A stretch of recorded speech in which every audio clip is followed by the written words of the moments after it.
Lut adalah anak dari saudara Nabi Ibrahim alaihissalam. Lut ikut pindah ke Palestina bersama-sama Nabi Ibrahim dan pengikutnya. Sesudah diangkat menjadi Nabi dan Rasul, Nabi Lut ditugaskan untuk berdakwah di negeri Sadum atau Sodom. Penduduk negeri Sadum ini sangat durhaka dan sangat bejat moralnya. Sebelum Jibril pergi, ia berpesan,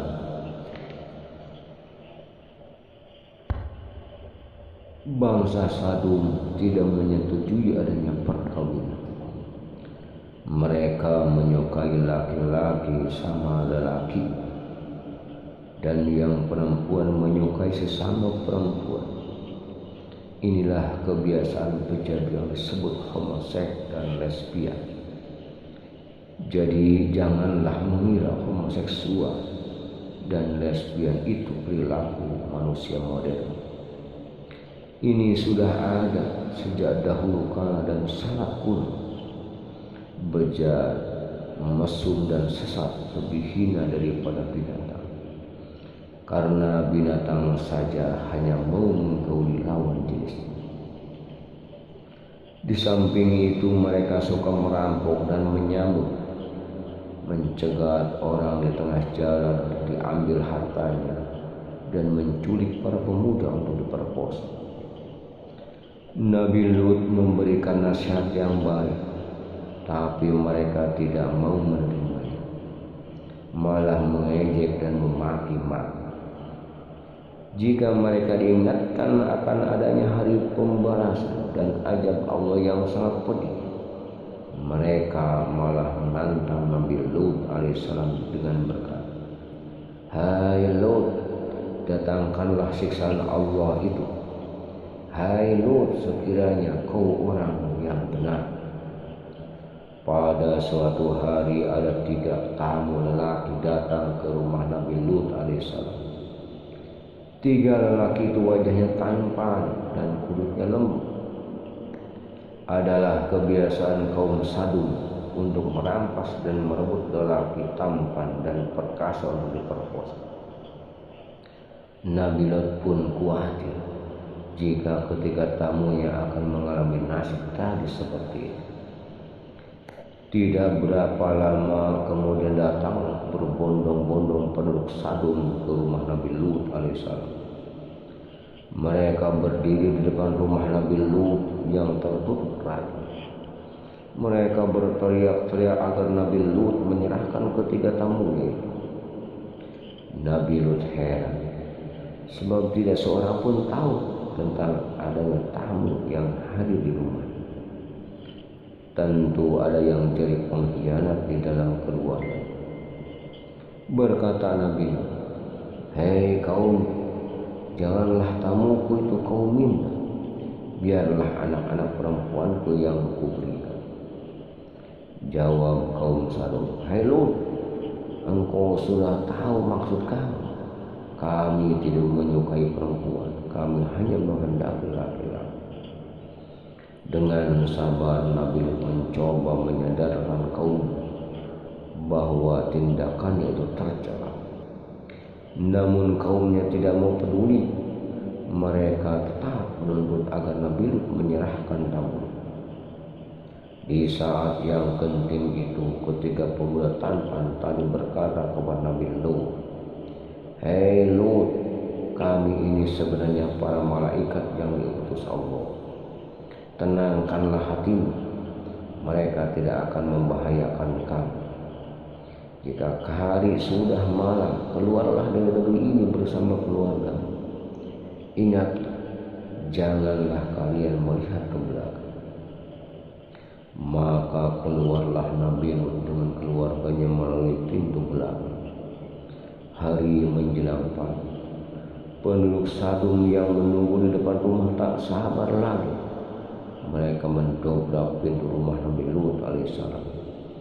Mereka bersorak begitu melihat 3 pemuda tampan di dalam rumah Nabi Lut.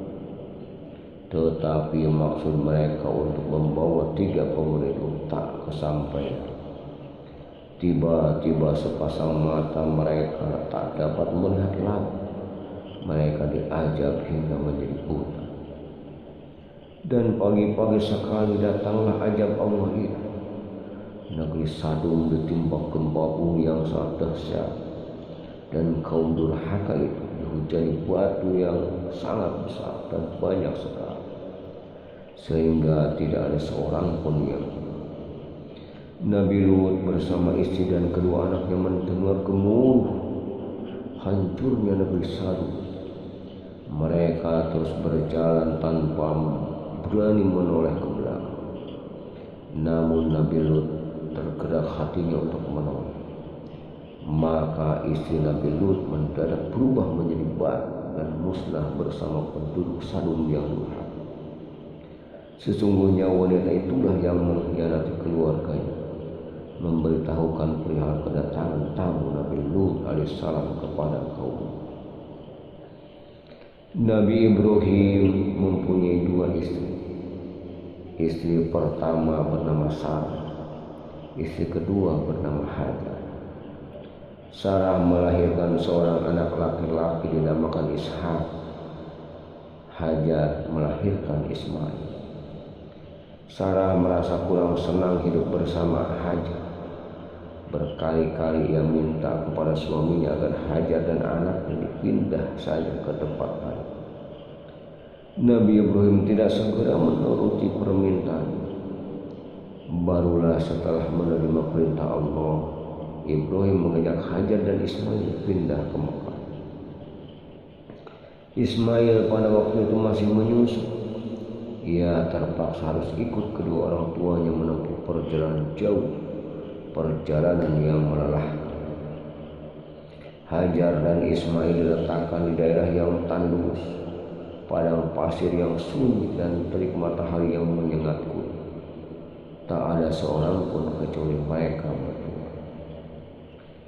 Karena di sekitar tempat itu tak ada air mengalir atau mata, sedangkan perbekalan sudah habis, Ismail pun merasa kehausan. Ia menangis karena tak kuat menahan rasa haus. Sabarlah anakku, ibu akan mencari air untukmu. Demikianlah kata Hajar sambil berlari-lari mencari air. Ya Allah, tolonglah hamba-Mu yang sedang dalam bahaya kematian. Kami bertambah payah, lemah dan kehausan. Hajar berlari ke gunung Sofa, tetapi tidak terdapat air. Kemudian turun dan naik lagi ke gunung Marwah, tak ada setetes air. Dengan berlinang air mata ia berkata, "Oh sabarlah anakku, sabarlah." Tiba-tiba tak jauh dari Ismail nampak seorang lelaki datang menghampiri. Lelaki itu menjejakkan kakinya ke tanah, maka keluarlah air yang berlimpah-limpah dan memancar segenap penjuru. Lelaki tersebut tak lain adalah malaikat yang diutus Allah Subhanahu wa Ta'ala. Hajar segera berlari ke tempat itu untuk mengambil air. Dengan demikian terhindarlah Ismail dari kematian karena haus. Lelaki yang tak lain adalah malaikat Jibril itu kemudian berkata, "Jamjar, jamjar, jumi, jumi," artinya berkumpul. Maka air pun berkumpul menjadi mata air yang sejak saat itu disebut telaga Jamjar. Sebelum Jibril pergi, ia berpesan kepada Hajar, "Hai Hajar, jangan engkau merasa khawatir akan kehabisan air. Jangan takut. Telaga ini bukan hanya untuk orang-orang di sini saja, melainkan juga untuk tamu-tamu Allah. Dan bapak anak ini nanti akan datang untuk membangun rumah Allah di tempat ini. Yang dimaksud tamu-tamu Allah adalah orang-orang yang mengerjakan ibadah haji. Yang dimaksud rumah Allah adalah Ka'bah." Memang bekas perjalanan Hajar, Ibrahim dan Ismail sampai zaman sekarang ini dijadikan amalan ibadah. Dengan adanya sumur Jam-Jam inilah maka banyak kedatangan burung-burung yang padang pasir. Mereka berkerumun di sekitar sumur sehingga menarik perhatian para kafilah yang melewati tempat itu. Semakin lama semakin banyak orang yang berdatangan dan menetap di tempat itu bersama Hajar dan Ismail. Hajar dan Ismail dianggap sebagai pemilik tempat itu, sehingga para pendatang yang berasal dari suku Jurhum itu sangat menghormati. Mereka meminta izin terlebih dahulu sebelum mengambil air Jam-Jam dan mendirikan tempat tinggal di sekitar sumur Jam-Jam. Setelah beberapa tahun Nabi Ibrahim meninggalkan anak dan istrinya di padang pasir yang tandus. Ia pun merasa rindu. Setiap kali ia mengirim utusan melihat keadaan anak dan istrinya, setiap itu pula ia merasa lega. Ternyata dari para utusan itu ia dapat keterangan bahwa Hajar dan Ismail dalam keadaan baik-baik saja.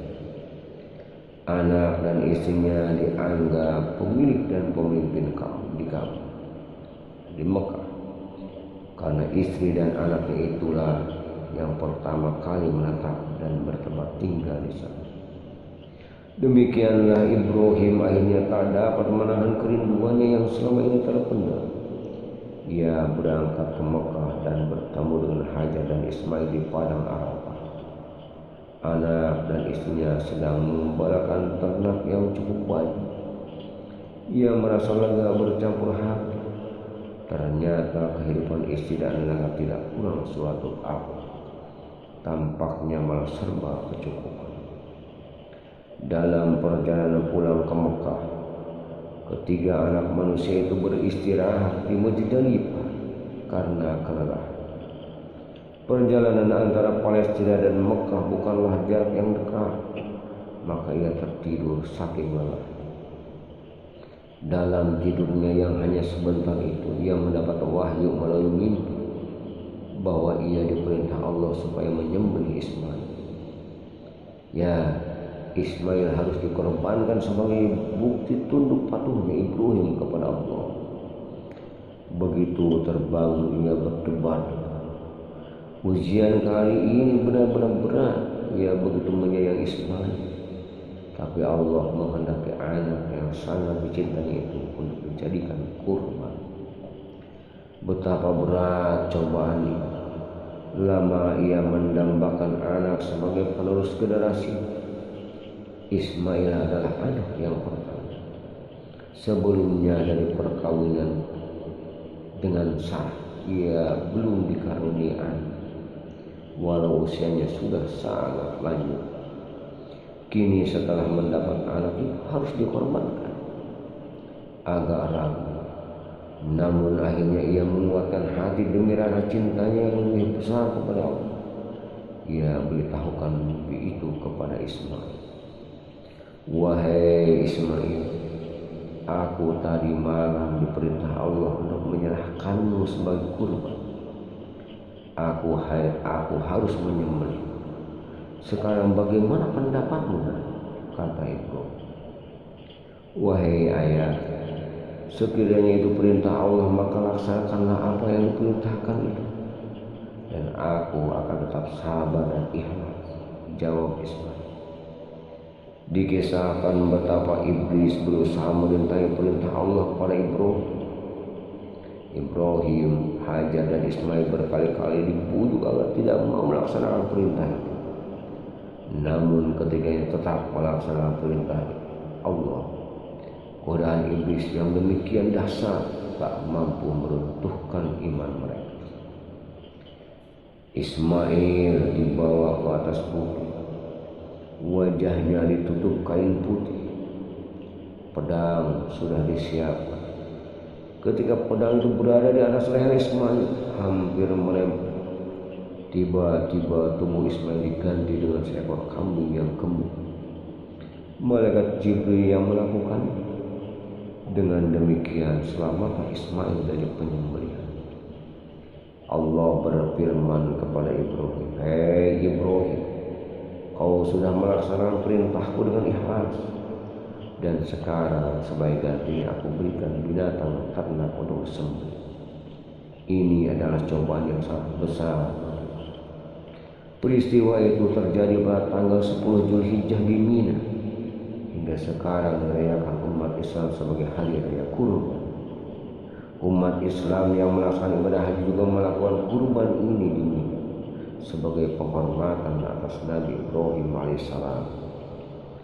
Semakin hari semakin banyak orang yang menetap di sekitar sumur Jam-Jam. Umur Ismail semakin bertambah. Sudah tiba saatnya ia dikawinkan dengan wanita Jurhum. Pada suatu hari Ibrahim mengunjungi rumah Ismail. Pada waktu itu Ismail sedang berpergian keluar. Hanya istrinya yang ada di rumah. Di mana Ismail? Tanya Ibrahim. Ismail sedang keluar untuk berburu. Jawab istri Ismail. Bagaimana keadaan rumah ini? Tanya Ibrahim. Aduh, keluh wanita itu. Rumah ini dalam keadaan kesulitan dan kesempitan. Wanita itu kemudian menceritakan keburukan dan kekurangan Ismail. Apakah kamu mempunyai jamuan? Tanya Ibrahim. Aku tidak punya makanan dan minuman. Aku tidak punya apa-apa, jawab wanita. Betapa kecewa Ibrahim melihat penampilan istri anaknya. Wanita itu tidak menghormati suaminya dengan menceritakan kekurangan suaminya sendiri tanpa tersisa. Sebelum pamit, Ibrahim berpesan kepada wanita, katakanlah kepada suami bahwa ambang pintu sebelah ini cepat diganti. Ketika Ismail datang diceritakan semua yang terjadi kepada suaminya, juga wasiat ayah. Ismail mengangguk, kemudian berkata pada istri, maksud ayahku, aku harus menceraikanmu. Kamu harus pulang ke rumah keluarga. Sesudah bercerai dengan wanita itu, Ismail kawin lagi dengan wanita lain. Kali ini istrinya berbudi mulia. Mukanya selalu manis dan rapi. Ketika Ibrahim berkunjung disambutnya dengan ramah tamah dan tidak menceritakan kejelekan serta kekurangan Ismail. Sebelum pergi Ibrahim berpesan kepada menantunya, katakanlah kepada suami, ambang pintu jangan diganti. Bahasa isyarat itu cepat dimengerti oleh Ismail. Kali ini ayahnya menyetujui perkawinannya. Istrinya kali ini adalah pilihan yang tepat. Ismail hidup berbahagia dengan istrinya itu. Ia mempunyai beberapa keturunan. Dari keturunannya inilah akan lahir seorang nabi penutup, yaitu Nabi Muhammad sallallahu alaihi wasallam. Pada suatu hari Ibrahim mendapat perintah untuk mendirikan Ka'bah di dekat telaga Jam-Jam. Diberitahukan hal itu kepada Ismail. Maka keduanya sepakat untuk membangun rumah Allah yang akan dipergunakan untuk beribadah. Mereka membangun Ka'bah tersebut dengan tangan-tangan mereka sendiri. Diangkutnya batu dan pasir serta bahan-bahan lainnya dengan tenaga yang ada padanya. Setiap usai bekerja mereka berdoa kepada Allah, ya Allah, terimalah persembahan kami ini. Engkau maha mendengar dan maha mengetahui. Wahai Tuhan kami, jadikanlah kami berdua orang yang tunduk dan patuh kepada-Mu. Begitu pula anak dan keturunan kami semua menjadi umat yang tunduk dan patuh. Tunjukkanlah kepada kami cara-cara dan tempat-tempat ibadah hari kami, dan terimalah taubat kami. Sesungguhnya Engkau lah yang maha penerima taubat, lagi maha penyayang. Pada saat itu membangun rumah suci itu, Ibrahim dan Ismail meletakkan sebuah batu besar berwarna hitam mengkilat. Dan sebelum meletakkannya, batu itu diciumnya sambil mengelilingi bangunan Ka'bah. Batu tersebut sampai sekarang masih ada dan dinamakan Hajar Aswad. Setelah bangunan itu selesai, Allah mengajarkan kepada Ibrahim dan Ismail tata cara beribadah menyembah. Cara beribadah yang diajarkan kepada Ibrahim dan Ismail inilah yang juga akan diajarkan kepada nabi-nabi dan rasul-rasul yang akan datang sehingga Nabi Muhammad sallallahu alaihi wasallam. Ketika Nabi Ibrahim berumur 90 tahun dan Ismail berumur 13 tahun, beliau mendapat perintah Allah untuk melakukan khitan atau sunat. Khitan ini terus dilakukan oleh nabi-nabi sesudahnya, termasuk ada Nabi Isa dan Nabi Muhammad sallallahu alaihi wasallam. Dengan khitan terhindarlah seseorang dari penyakit kelamin dan menambah nikmatnya hubungan suami istri. Konon karena usianya sudah lanjut, maka khitannya Nabi Ibrahim dilakukan dengan gampang. Nabi Ibrahim disebut sebagai Khalilullah. Beliau menaruh perhatian besar terhadap kaum fakir dan miskin. Beliau suka makan bersama-sama. Jika beliau hendak makan, maka beliau berjalan berkilo-kilometer untuk mencari orang untuk diajak makan bersama. Memang makan bersama bisa menimbulkan keberkahan. Wallahu a'lam bishawab.